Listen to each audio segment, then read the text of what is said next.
Bayangkan sebuah negeri di mana seorang pria dilarang melihat wajah calon istrinya hingga detik mereka mengucapkan janji suci. Sebuah tempat di mana gedung bertingkat pertama di dunia dibangun sepenuhnya dari tanah liat. Di mana terdapat festival rempah-rempah langka dengan aroma dan rasa yang tidak bisa ditemukan di belahan dunia manapun. Sebuah negeri di mana kecantikan para perempuannya hanya bisa disaksikan sekilas, tersembunyi di balik cadar tebal yang tak boleh disingkap oleh pria manapun. Inilah Yaman, salah satu negara termiskin sekaligus paling berbahaya di kawasan Timur Tengah. Sebuah tanah di mana masyarakatnya mengunyah daun stimulan setiap hari agar tetap terjaga. Sebuah kontras tajam dibandingkan dengan kemewahan Arab Saudi yang bertetangga. Rahasia apa yang tersimpan di negeri ini hingga seolah-olah terlupakan oleh dunia? Yaman, sebuah negara Islam, saat ini terjerat perang berkepanjangan, kekacauan, dan kemiskinan ekstrim. Jika Anda ingin mengetahui seperti apa kehidupan nyata di negara ini, saya sangat menyarankan Anda untuk menyimak kisah ini hingga akhir. Saya jamin, pengalaman ini akan membuat Anda merasa bersyukur hidup di tempat Anda sekarang. Jangan lupa aktifkan notifikasi agar kita bisa bertemu kembali di video berikutnya. Namun sebelum itu, mari kita mulai dengan gambaran umum tentang Yaman, lalu menyelam lebih dalam ke kehidupan sehari-hari rakyatnya. Yaman sebenarnya adalah negara yang kaya akan sumber daya alam, meskipun kini tengah berada dalam krisis yang sangat parah. Terletak di ujung selatan Semenanjung Arab, negara ini memiliki bentuk wilayah menyerupai persegi panjang besar dengan luas sekitar 555.000 km persegi. Meski wilayahnya luas, Yaman memiliki kepadatan penduduk yang cukup tinggi, dengan jumlah penduduk sekitar 33 juta jiwa. Bahasa Arab digunakan secara luas dan hampir seluruh penduduknya, sekitar 99%, merupakan Muslim yang taat. Yaman berbatasan langsung dengan Oman di sebelah timur, Arab Saudi di utara, Laut Arab di selatan, serta Laut Merah di bagian barat. Posisi geografis ini sangat strategis, terutama karena kedekatannya dengan Selat Bab el-Mandeb, jalur laut vital yang dilalui sekitar 12% perdagangan dunia. Letak ini menjadikan Yaman sebagai wilayah dengan kepentingan geopolitik yang sangat besar. Negara ini juga menyimpan cadangan minyak yang signifikan.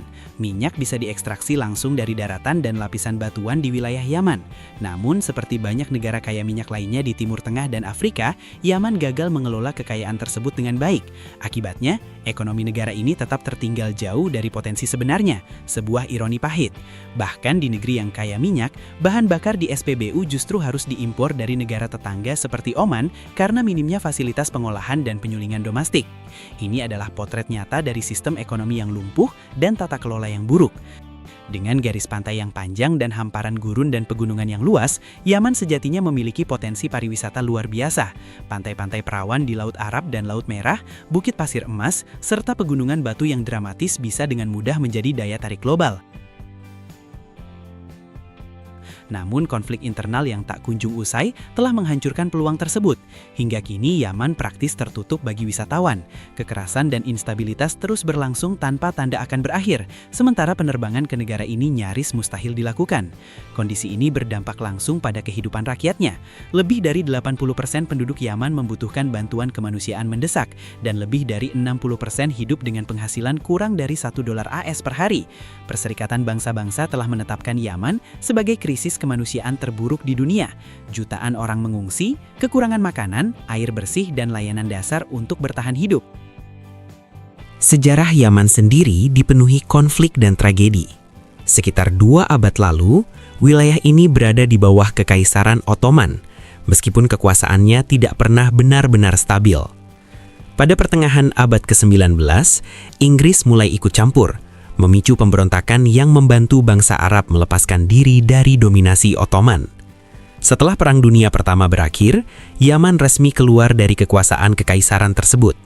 Namun, perpecahan antar suku yang dalam membuat persatuan nasional gagal terwujud. Perebutan kekuasaan internal terus berlanjut dan menjadi fondasi ketidakstabilan jangka panjang.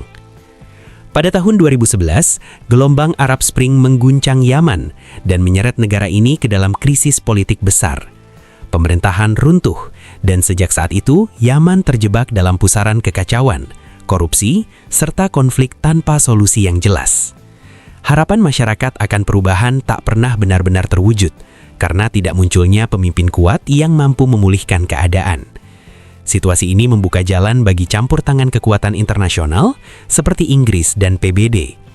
Sayangnya, intervensi tersebut kerap dikritik karena tidak efektif atau bahkan memperburuk keadaan.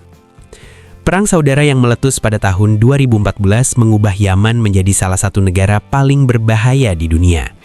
Konflik antara pemerintah Yaman yang didukung Arab Saudi dan negara-negara Barat melawan pemberontak Houthi yang didukung Iran berkembang menjadi perang proksi yang brutal. Lebih dari 250.000 orang tewas dan kelaparan masif menyeret jutaan warga ke jurang penderitaan. Sistem kesehatan runtuh total, memicu krisis kesehatan serius, terutama bagi anak-anak. Tragisnya, bahkan acara pernikahan dan pemakaman pun tak luput dari serangan, menambah derita warga sipil. Keamanan di Yaman berada pada tingkat yang sangat mengkhawatirkan. Perjalanan di dalam negeri berarti melewati puluhan pos pemeriksaan militer dengan ancaman penculikan yang selalu ada. Banyak penduduk lokal, termasuk pemandu wisata, membawa senapan sebagai alat perlindungan diri. Yang lebih mengejutkan, terdapat laporan bahwa kelompok ekstremis seperti Al-Qaeda beroperasi secara terbuka dan bahkan diduga bekerja sama dengan faksi tertentu, membuat situasi semakin rumit dan berbahaya. Untuk mengunjungi Yaman, sebuah negara yang pada dasarnya tidak terbuka bagi wisatawan, Anda harus menghadapi berbagai hambatan serius. Mendapatkan visa saja sudah sangat sulit, karena diwajibkan menjalani tes HIV dan hepatitis. Penerbangan langsung hampir tidak tersedia, memaksa perjalanan melalui Oman. Dari kota Salalah di timur Oman, titik perbatasan terdekat, Anda harus menempuh perjalanan sekitar 33 km, yang bisa memakan waktu 2 jam. Jalannya sepi, sempit, dan sesekali terlihat unta berkeliaran.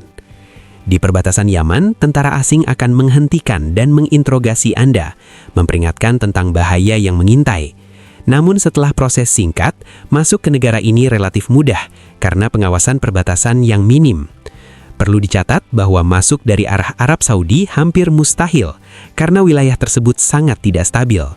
Jalur timur melalui Oman menjadi satu-satunya akses yang memungkinkan, itu pun memerlukan izin khusus dan kartu pers. Meski demikian, setiap kali seseorang membeli sesuatu dari pedagang lokal, keceriaan seringkali terpancar dari wajah mereka. Banyak di antara para penjual yang dengan senang hati menerima kehadiran kamera dan menyambut orang asing dengan senyum tulus. Sikap ini menjadi cerminan jiwa masyarakat Yaman. Di tengah tekanan hidup yang berat, mereka tetap mempertahankan keramahan dan mampu menemukan kebahagiaan kecil dalam keseharian. Namun perlu dicatat, para pedagang kerap menangani barang dagangan secara langsung, tanpa sarung tangan atau alat pelindung. Sesuatu yang mungkin membuat pengunjung dari luar merasa kurang nyaman dari sisi kebersihan dan keamanan pangan. Akan tetapi, itulah cara mereka menjalani hidup dan mencari nafkah dalam kondisi yang serba terbatas. Semua ini menjadi bukti nyata ketangguhan rakyat Yaman. Saat melangkah menyusuri gang-gang sempit di kota-kota Yaman, muncul perasaan seolah bangunan tua di sekeliling dapat runtuh sewaktu-waktu. Kenyataannya, banyak struktur memang telah mengalami kerusakan parah dan hampir kehilangan jejak kejayaannya di masa lampau. San'a, ibu kota sekaligus salah satu kota tertua di dunia, dengan usia lebih dari 2,5 milenium, dikenal akan arsitekturnya yang unik. Bangunan dari bata lumpur dengan hiasan garis putih rumit menyerupai rumah kue jahe pernah menjadi simbol keindahan kota ini. Namun kini, kerusakan akibat waktu dan konflik telah menutupi pesona tersebut. Di lingkungan sekitar, mayoritas orang yang terlihat di jalanan berusia paruh baya, dengan raut wajah yang mencerminkan kelelahan panjang. Generasi muda tampak jarang hadir di ruang-ruang publik. Kaum pria umumnya mengenakan busana tradisional Arab dan jarang terpengaruh gaya berpakaian Barat. Satu pemandangan yang hampir selalu dijumpai di setiap kota di Yaman adalah tumpukan sampah di sepanjang jalan, yang menunjukkan rapuhnya sistem infrastruktur setempat. Papan nama toko dan gedung telah memudar, seolah menandai berhentinya pembangunan modern. Di sisi lain, negara ini juga menghadapi krisis listrik berkepanjangan, dengan pasokan yang bergantian menyala dan padam setiap 3 jam. Kesulitan semacam ini mungkin dianggap luar biasa di negara maju, tetapi di Yaman, kondisi tersebut telah menjadi bagian dari rutinitas sehari-hari. Bagi pendatang yang tidak menguasai bahasa Arab, menjelajahi negara ini bisa menjadi tantangan besar karena sangat sedikit warga yang mampu berkomunikasi dalam bahasa Inggris. Hampir seluruh informasi tertulis menggunakan aksara Arab, dan kebanyakan penduduk tidak memahami bahasa asing. Oleh karena itu, menggunakan jasa pemandu lokal menjadi pilihan bijak untuk menghindari kesalahpahaman. Ketika memasuki pasar-pasar tradisional Yaman, pengunjung akan menemukan berbagai komoditas unik, termasuk tanaman bernama khat yang sekilas menyerupai bayam. Tanaman ini sangat digemari dan memiliki tempat istimewa dalam kehidupan masyarakat setempat. Namun khat bukanlah tanaman biasa. Daunnya mengandung zat yang dapat menimbulkan rasa rileks dan euforia ringan. Masyarakat Yaman mengunyahnya untuk merasakan efek tersebut. Menariknya, khat tidak hanya ditanam dan dikonsumsi secara luas di dalam negeri, tetapi juga diekspor ke beberapa wilayah di Afrika.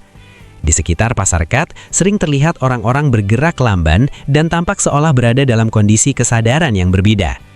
Area ini sebaiknya didekati dengan kehati-hatian, mengingat sifat khat yang sangat adiktif dan sulit ditinggalkan setelah dicoba.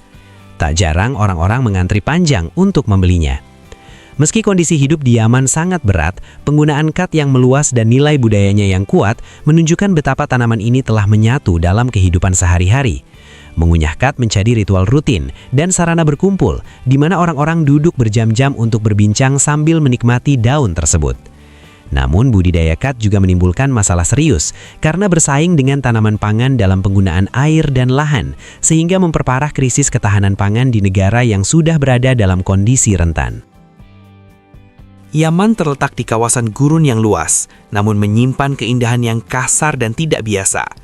Hamparan pasir keemasan yang terbentang bukan sekadar gundukan pasir halus, melainkan formasi batuan padat yang terbentuk selama ribuan tahun akibat proses erosi alam. Berbeda dengan gambaran umum tentang gurun Arab yang datar, wilayah Yaman justru memiliki medan yang berbukit, terjal dan sulit dilalui. Jika diperhatikan melalui peta, akan terlihat sebuah negara dengan lanskap yang menantang dan keras. Di sepanjang jalan, bangunan-bangunan tua berwarna kusam, didominasi nuansa kuning pasir dan oranye gurun, menjadi pemandangan yang umum. Beberapa di antaranya, seperti hotel dan istana, dulunya melambangkan kemewahan dan kejayaan, namun kini terbengkalai atau nyaris tak berfungsi karena ketiadaan pengunjung. Semua ini mencerminkan kedalaman krisis yang terus menjerat negara tersebut. Saat meninggalkan kawasan perkotaan dan memasuki jalan-jalan gurun, pemandangan yang menyayat hati terbentang luas. Banyak yang berjalan tanpa alas kaki, tubuh mereka dipenuhi debu, terlihat berjalan menyusuri jalanan lengang. Tanpa akses transportasi, mereka menempuh perjalanan jauh dari desa terpencil menuju kota dengan berjalan kaki, menggambarkan perjuangan hidup yang berat. Bagi mereka yang tidak memiliki kendaraan, menumpang menjadi satu-satunya harapan, meski seringkali gagal. Sistem transportasi umum hampir sepenuhnya runtuh, dengan jalur bus dalam kota yang tidak lagi beroperasi.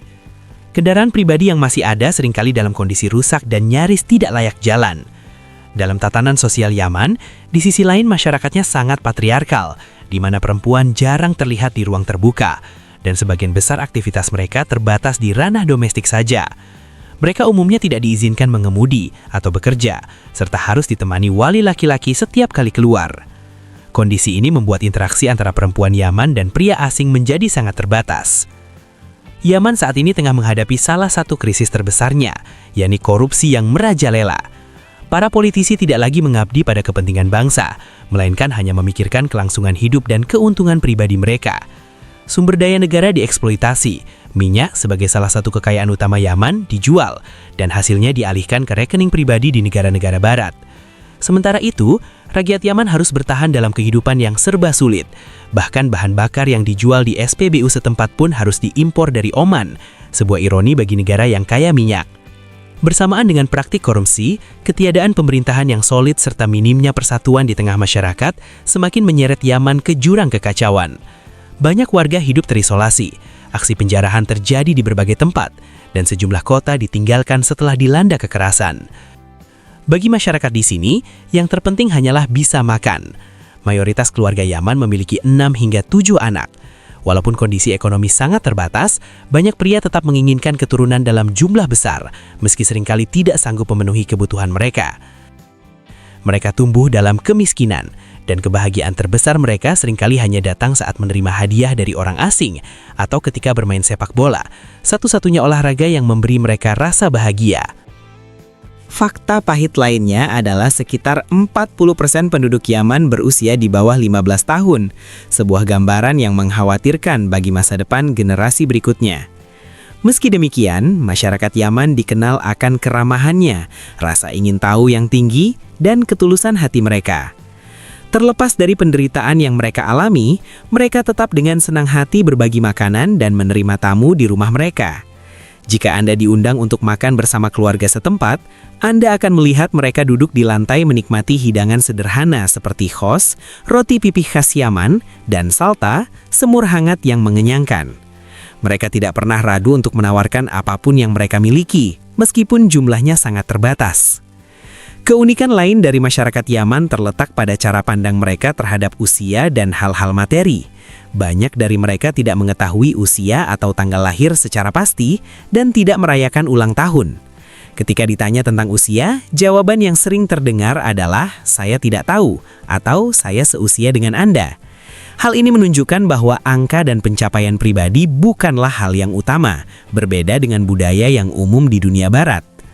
Namun demikian, harapan tak pernah benar-benar padam di hati rakyat Yaman. Mereka tetap percaya bahwa suatu hari negara mereka akan mampu bangkit dan keluar dari keterpurukan. Harapan akan masa depan yang lebih baik terus hidup, dan mereka tetap bersedia berbagi apapun yang dimiliki dengan orang asing.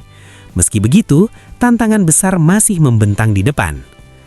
Yaman sangat membutuhkan generasi pemimpin baru yang benar-benar patriotik, pemimpin yang bertindak demi kepentingan rakyat, bukan demi keuntungan pribadi. Rakyat mendambakan hari di mana Yaman dikenal bukan karena konflik dan kekacauan, melainkan karena keindahan pantainya dan petualangan gurunnya yang menakjubkan. Namun, selama pola pikir kesukuan dan persoalan lama terus bertahan, Yaman, seperti halnya negara-negara lain yang bernasib serupa, akan tetap menjadi pion dalam permainan kekuatan global. Maka pertanyaannya, mampukah Yaman benar-benar berubah dalam 10 tahun ke depan? Ataukah negara ini akan terus terjebak dalam bayang-bayang korupsi dan konflik tanpa akhir? Tinggalkan pendapat dan prediksi Anda di kolom komentar. Jika Anda merasa video ini bermanfaat, jangan lupa untuk menyukai dan mengaktifkan lonceng notifikasi. Kami berharap dapat bertemu Anda di video kami berikutnya. Sampai jumpa!